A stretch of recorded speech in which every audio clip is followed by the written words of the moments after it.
Hi, thanks for tuning in to The Working Musician. I'm Dris Organica. Today I'm going to be talking about releasing your music and why anyone should care.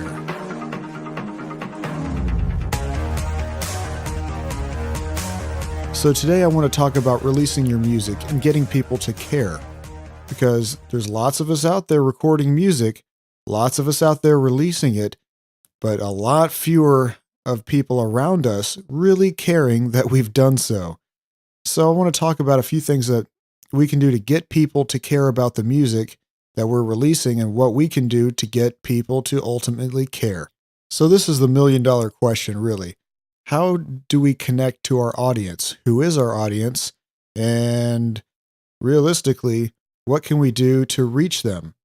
And of course, a lot of things that we think of, today are, hey, the internet revolution. There's a lot of things we can do. We can now reach more and more people, right? But at the same time, the internet has also done the very opposite, if you really think about it, arguably, that because everything is so accessible, things are less sincere, less intimate, and we really don't understand the artist or the music or anything behind it because it's just all there at the click of a mouse and at our fingertips. So this is something I know I've been struggling with as a singer, songwriter, musician. I can release music all day, but at the end of the day, who really cares that I'm doing it? Because if you really think about it, most of us out there are releasing music because we enjoy doing it. So really, it's for ourselves, not for our fans, because I don't know, I don't think I really have that many people out there just waiting, chomping at the bit to hear my next musical endeavor, about hearing me sing songs about my family, kids, trauma, life, just whatever comes to mind in my sick little world. So that's really kind of the nail in the coffin, I think, for a lot of us out there trying to record music and trying to make it matter to other people. Because if it doesn't matter to other people, people aren't listening. And so I've kind of rounded up a few things that we can do to potentially reach an audience. But until you have an audience, you're really just kind of fishing. So what are a few things that we can do to help basically capture an audience? What venues are out there on the internet or in the real world, out in real life, back before people went on the internet for everything, including, socializing with chat rooms, forums, and hell, people, I think probably more people than ever are dating because of people that they've met on the internet. And I think probably a lot of people are kind of at a loss when it comes to actually meeting people that they've been having these heart-to-heart chats with online, because we've kind of lost that personal touch, that intimacy that you get from communicating with one individual. And I don't mean like a romantic thing, just the simple fact of, hey, even though we're in contact with more and more people each day, we're really not, as a society, in my opinion, good at communicating on a one-on-one personal level. So it seems the reason that we have a hard time and all seem to struggle with doing that musically. So what are some avenues that we can do to help venture out and, kind of approach people that we don't know, will likely never see? So I think a big one that comes to mind is Facebook. At the very least with Facebook, in a perfect world, we would know or at least have met everyone on there. Now, reality is that's not the case. I've got a few people on Facebook just because I follow what they do, but that's another topic. But for the most part, I'd say 95% of the people on my Facebook are people that I personally know or have known. And it's a good way to kind of keep up with what they're doing, right? But I know a lot of other people who are musicians and songwriters, and they release stuff. I click on it and listen, okay, cool. And then I don't ever listen to it again. So clearly, even though they've reached me on a multimedia level over the internet, I don't really care that they're doing that. I mean, that's great. I'm happy for them. I'm proud that they're out there doing their thing. But what is it? Why is it that I just don't seem to really care? Maybe it's because I myself am kind of caught up in the rat race. Although I'd say I'm doing a pretty poor job of doing it, because even I'm not really that involved in the music scene like I used to be. But I put stuff out there. I release it on Facebook. I release it out on the web and the internet, and I'm sure some people have some level of interest in it. But at the end of the day, I don't feel like anybody really cares what each other's doing, and maybe there's a reason why for it. So if out there on Facebook, which I think is probably one of the best avenues to reach people, what is it that we can do to make people care about what we're doing? So obviously, if we're just putting out music with a link to go buy it, that just doesn't work. It just doesn't work. Even if there are people, you might have some people who support you. You can beg and plead, "Hey, please buy my album. I'm trying to buy my kid a new bicycle, new clothes. Daddy needs a new pair of shoes." But outside of that, what is it to get people involved, even if it's people you know? So I think it all comes back to the same thing. If you're not out there actively doing it and constant, people aren't really concerned. Nobody wants to support you. They want to be involved with something that's actually happening.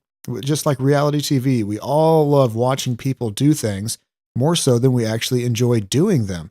And the thought of people out there actually doing it, really going for it and trying to, live their dreams is something that's very enticing to us. I know I personally love watching people out there doing things that I wish I was doing, but hey, I'm just a working musician, and by a working musician, I work and then music's on the side, which is probably the case for the vast majority of us. But I love seeing people out there actually doing it.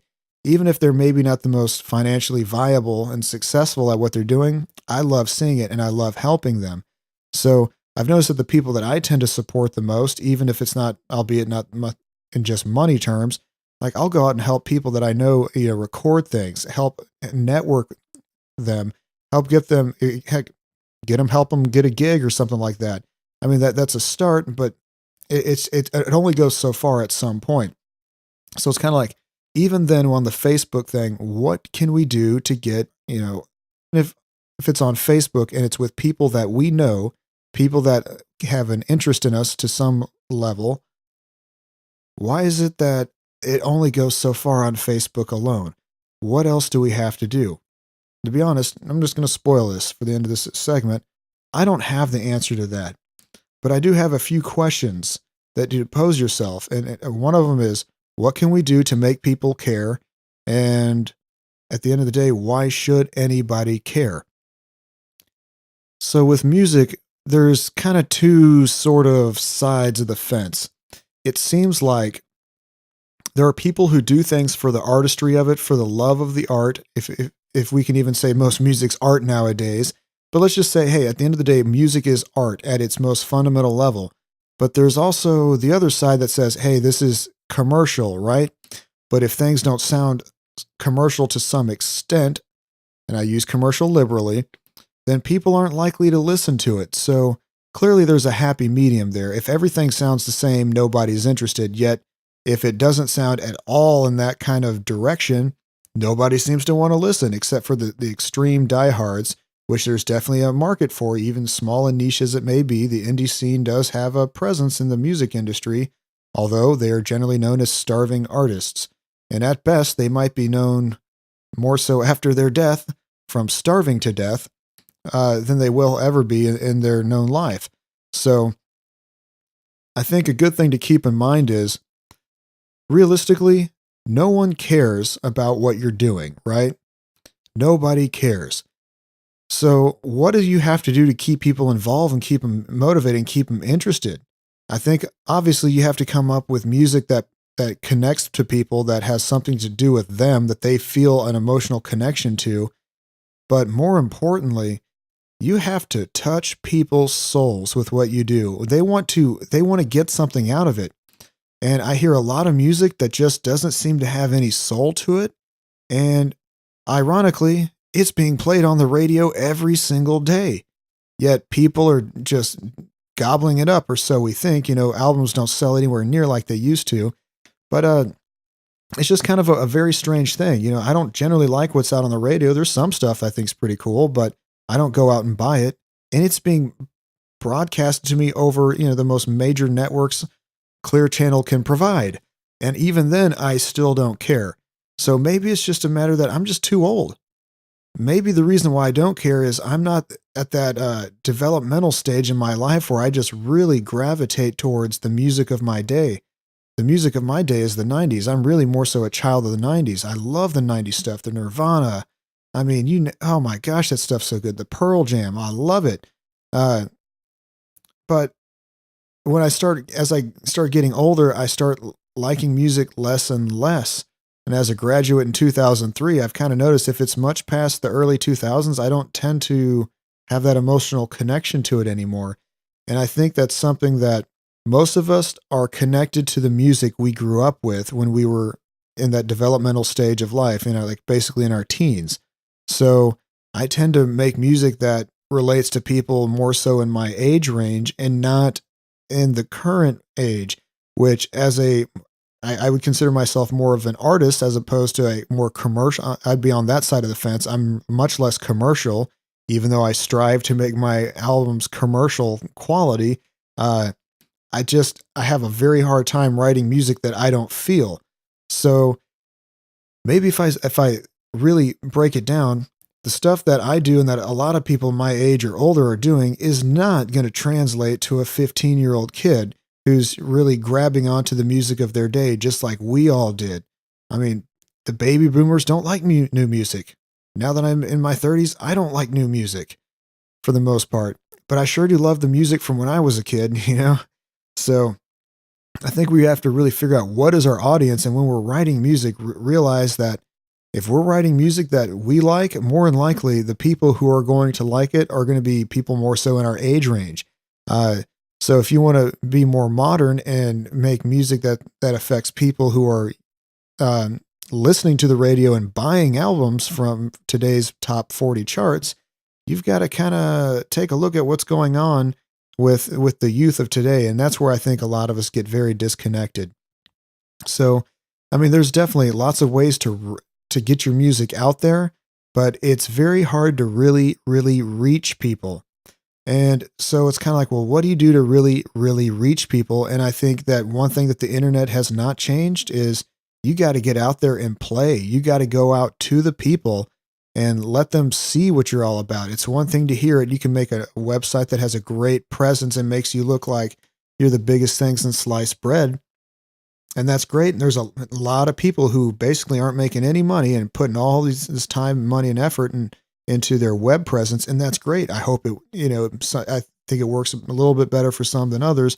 But at the end of the day, pouring money into the world's most professional website and having this huge web presence, as far as from the outside looking in, really doesn't gain you any market share in the music fans that are out there. So when it comes down to it, I think that the people, at least on the local, regional, national, the people that are out there playing music, going out to the places where people want to hear music, and they're just doing it the old fashioned way, which brings me to the big thing. Like, why should people care? Because they saw you doing what you love to do. It's intoxicating. They had a bunch to drink. They had a great time, and they know that when they go see you live, they're going to have a good time. And why should they buy your album? Well, because it's going to remind them of that good time they have. I mean, that's what rock and roll is all about, good times and partying. So if people have seen or heard you play live, there's a good chance that every time they put on that album, there's this little part in their subconscious that's going to kind of light up because they remember they had a good time listening to your music, and they're going to associate your music with a good time or whatever it happens to be. So while there's things out there like Reverb Nation and all that, if you really think about it, all Reverb Nation is Facebook for people doing the exact same thing you're doing. Not to say that there isn't, there aren't new fans out there who will connect with you because and solely because of Reverb Nation or Facebook or Twitter or the Instagram or any of these things out there. But at the end of the day, if you really, really are passionate and serious about gaining an audience in the music world, you've got to get out there and start playing to the people who are actively looking. And the best audience are the ones that go to the venues and go to the clubs. So that just seems to be my 2 cents. And this is coming from somebody who has gone out there and played shows, but then reality gets in the way, and so you kind of settle on just putting stuff out on the internet, Facebook for your family and friends. You begin to realize, okay, cool, I've got 700 fans on Reverb Nation, but nobody's buying my album. Whereas if I were to perhaps have invested all that energy and played live instead of putting things out on the internet and investing my time into that, perhaps, I would have sold a few hundred copies of that EP I released, back in the day. So it's just something to think about.